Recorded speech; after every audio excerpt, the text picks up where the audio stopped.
Halo, balik lagi dengan saya Widi Sasongko di Manchester United Fan Forum Indonesia. Kali ini kita akan update beberapa berita yang berkembang di seputar Manchester United terkait transfer news dan juga semua yang mengelilinginya. Check this out.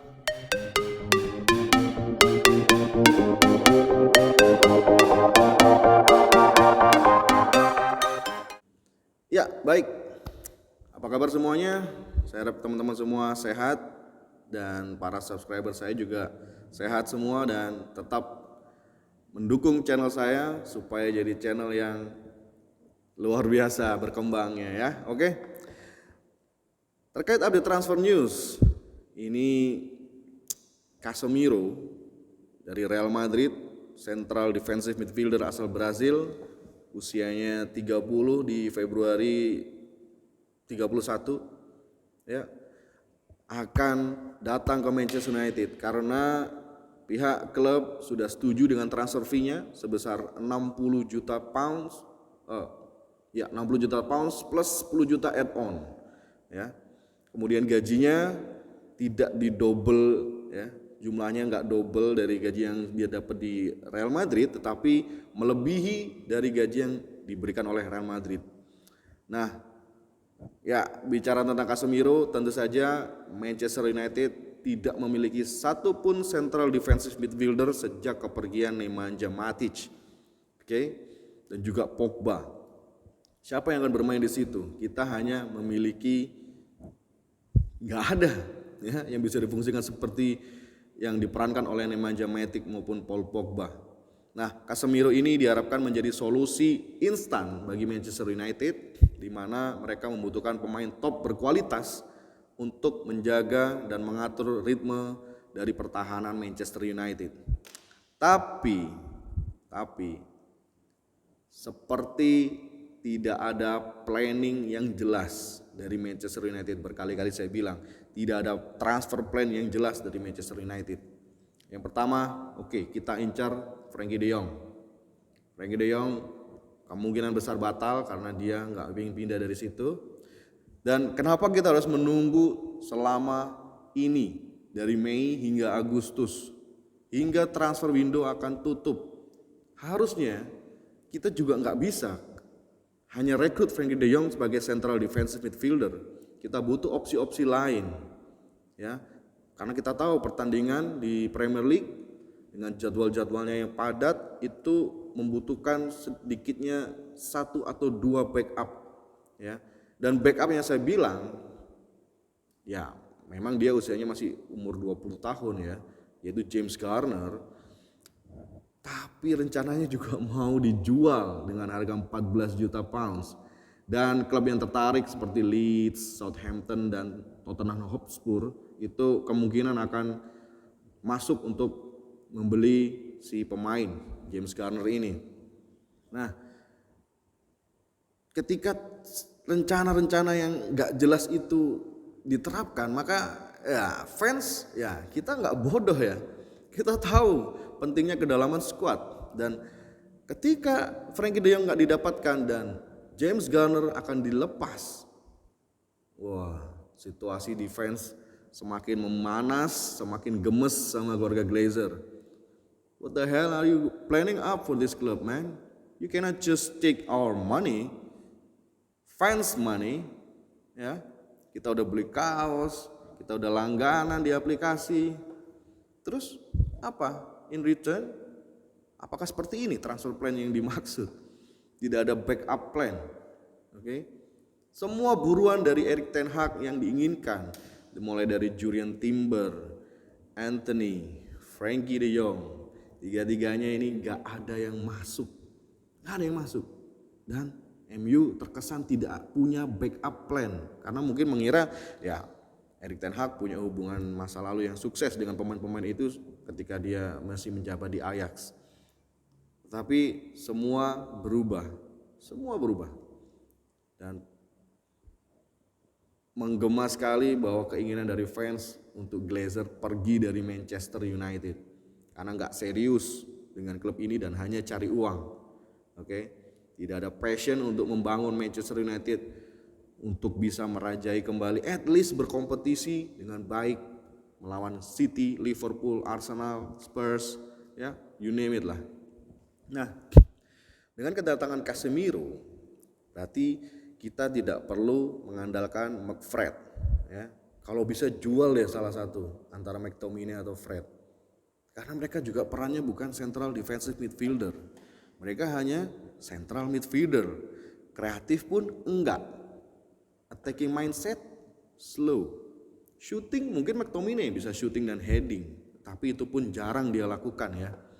Kalau Fred, iya dia cuma punya energi aja ya. Dia cuma punya determinasi tinggi dan work rate aja, hard worker dia. Nah, apa yang saya bilang, ketika situasi memanas, Glazer ini seperti membaca situasi tersebut dan oke, saya keluarin duit besar deh. Ya, ini kayak kita anak kecil minta dibeliin mainan ataupun sepeda, kita harus nangis dulu sampai tetangga denger baru dibeliin. Padahal mereka punya uang, ya. Seolah-olah, iya ini di saku nih ada uang nih 70 juta. Udah buat beli Casemiro. What the hell, man? That's not even a plan. Ya, itu bukan rencana kalau menurut saya. Itu hanya reaction dari sebuah keadaan. Oke. Dari musim panas transfer ini sangat-sangat gagal. Kemudian dengan mendatangkan Casemiro, apakah ini menjadi solusi buat Manchester United? Tentu saja belum cukup ya. Karena CDM-nya ya hanya dia aja kalau memang jadi join ya. Rencananya mungkin Jumat ini akan tes medical dan Casemiro ya sebelum pertandingan Liverpool sudah mendarat di Manchester United. Dan balik lagi, hanya dia yang kita punya di central defensive midfielder. Kita nggak bisa maksain Eriksen, kita nggak bisa maksain Fred, McTominay untuk bermain di kedalaman itu. Oke. Lalu ada James Garner yang sebenarnya suitable untuk posisi itu, suitable sekali karena terbukti di Championship kemarin di Liga 2-nya Inggris. Dia bermain 49 laga dan mencetak 10 gol. 10 gol. Dan tentu saja dia sangat fundamental bagi tim Nottingham Forest untuk bisa naik ke Liga 1 atau Premier League-nya. Nah, menarik sekali kecerobohan yang dilakukan oleh boardnya Manchester United. Dengan keputusan-keputusan seperti ini, saya definitely enggak setuju. Karena di awal kita ingin rebuild Manchester United dengan squad yang muda. Oke, squad yang muda. Tapi Casemiro ini, ya aku nggak bilang dia jelek ya. Tetapi ya mungkin dia bisa bermain berapa lama sih? 2-3 tahun, karena usia-usia di atas 30 itu rentan cedera, man. Rentan sekali cedera. Oke. Tapi ya ini pembelian yang bagus juga, world class player. Trio MCK ya, Modric, Casemiro dan Kroos itu akhirnya satu join dengan Manchester United di usia yang sudah mendekati akhir dari karir seorang sepak bola. Well, kita bisa melihat nanti apakah Casemiro sendiri akan cocok dengan sistem bermain dari Ten Hag Football, yaitu proaktif dan high pressing. Kita lihat apakah dia punya stamina untuk melakukan itu. Ya, kita lanjut. Di transfer yang akan disasar oleh MU selain Casemiro adalah Antony-nya Ajax. Mereka akan re-bidding lagi untuk Antony dan kita ketahui harganya 100 juta pounds. Apakah MU akan benar-benar belanja pemain itu? We'll see, tapi ada backup plan-nya ketika Antony mungkin ketika di rebid ini nggak berhasil. Saya dengar mereka akan mengincar Yannick Carrasco dari Atletico Madrid, si pemain Belgia itu. Ya. Gua nggak habis pikir kita selalu ending dengan pemain-pemain yang usianya udah mendekati akhir dari karir sepak bola mereka.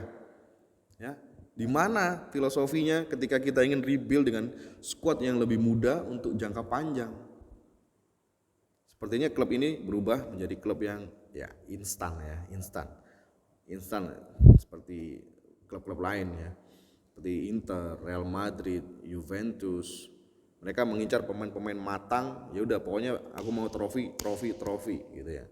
Dan ketika itu usianya udah selesai, ya rebuildingnya lama lagi kalau memang penghasilan dari klub itu nggak banyak ya. Selain Anthony dan Carrasco, nama Cody Gakpo juga masih ada di situ, striker. Dan juga ada Christian Pulisic, di mana kita ketahui dia jarang diberikan kesempatan main oleh Thomas Tuchel di Chelsea, dan MU sepertinya akan mengajukan loan untuk Christian Pulisic. Begitu juga dengan Hakim Ziyech ya. Dari Chelsea juga rencana akan di loan ataupun dibeli.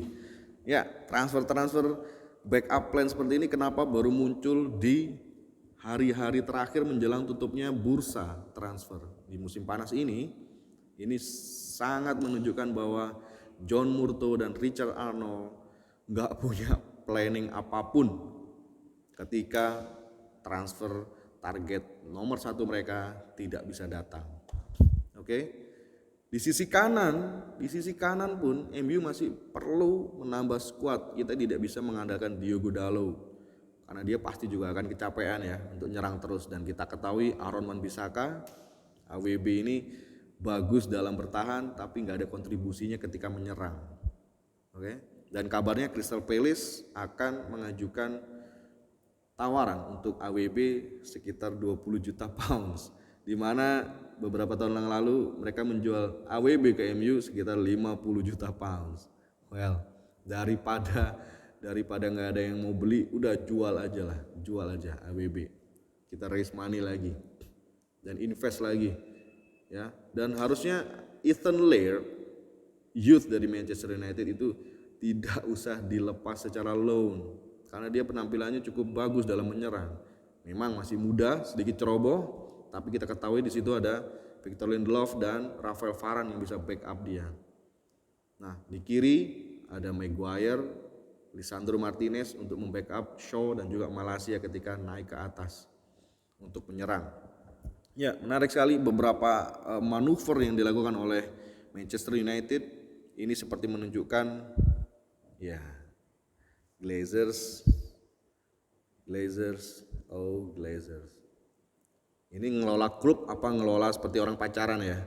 Butuh ngambek dulu baru diturutin, ya. Ini macam lagunya Judika. Kita putus atau terus nih, ya. Karena ada rencana dari Sir Jim Ratcliffe yang ingin membeli beberapa stake atau saham dari Manchester United. Apakah itu akan terwujud? Ataukah fans akhirnya lupa dengan datangnya Casemiro, mungkin akan datang Anthony, atau mungkin akan datang Gakpo, Carrasco, kemudian fans seolah-olah ya udah lupain lah, kita udah dibelanjain banyak, ya udahlah. Come on man, mereka udah terlalu lama di sini, Glazers, dan tetap keputusan dari saya, Glazers harus pergi dari Manchester United. Get the fuck out of our club. Oke. Baik, itu dulu berita yang bisa saya bagi. Kita akan update kembali terkait pertandingan melawan Liverpool, persiapannya seperti apa, siapa yang akan bermain, formasi apa yang kira-kira akan dipakai oleh Erik ten Hag, dan cara bermainnya seperti apa. Kita akan update lagi di video saya di beberapa hari ke depan. Bagi penonton baru, seperti biasa, dukung channel saya dengan cara subscribe, like, dan komen. Tinggalkan komen, mari kita diskusi terkait materi atau topik seputar Manchester United. Oke, itu dulu. Terima kasih sudah menonton. Salam sepak bola.